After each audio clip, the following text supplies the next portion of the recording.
In the darkness of the Pacific, a new kind of warship emerges, stealthy, angular, and nearly invisible to radar.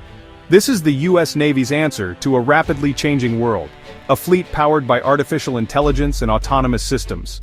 On board, human crews are few, machines do the heavy lifting, reacting faster than any sailor ever could. The Navy's doctrine is shifting from brute force to smart, stealthy power projection. Imagine swarms of unmanned drones launched from below the waves, patrolling the skies and hunting threats. These drones jam enemy communications, track submarines, and create chaos for adversaries.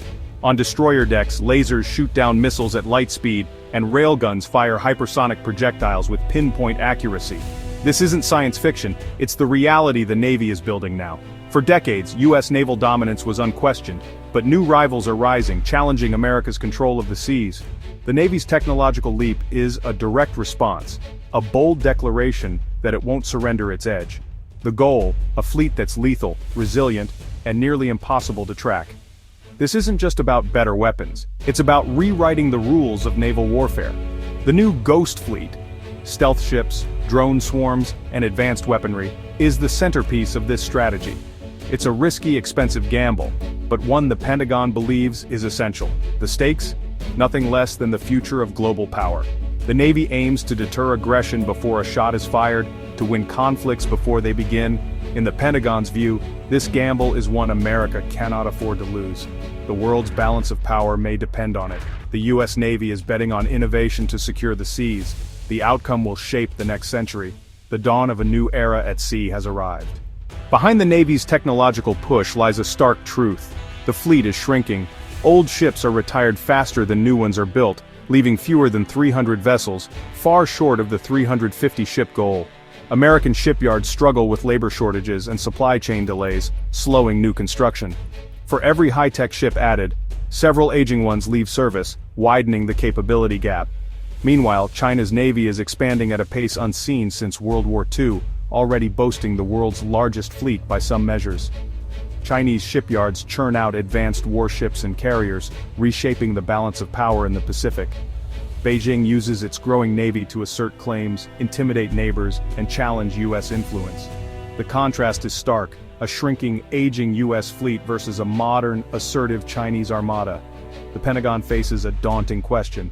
Can a smaller, more advanced fleet outmatch a larger rival? The answer is uncertain, and the stakes are high. The race for naval supremacy is on, and for the first time in generations, America is playing catch-up. The outcome will define the future of the world's oceans. In remote ocean ranges, the Navy tests tomorrow's weapons in total secrecy. At places like Hawaii's Pacific Missile Range, lasers and missile defenses face off against drone swarms and simulated hypersonic attacks. Engineers and sailors push these systems to their limits, through storms, jamming, and cyber attacks. Every failure is a lesson. Every glitch a step toward battlefield readiness.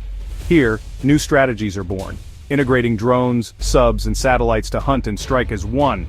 The world sees only the finished warship, never the years of secret trials behind it. This relentless testing ensures the Navy's edge remains hidden until it's needed most. In these proving grounds, the future of naval warfare is forged.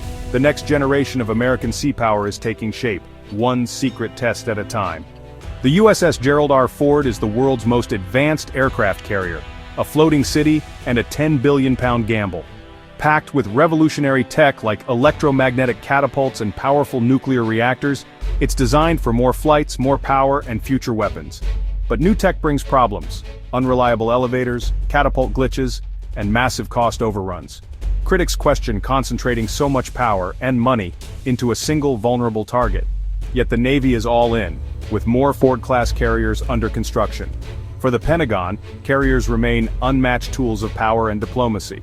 When crisis erupts, the first question is, where are the carriers? Their presence can calm allies, deter enemies, and shape conflicts, often without firing a shot.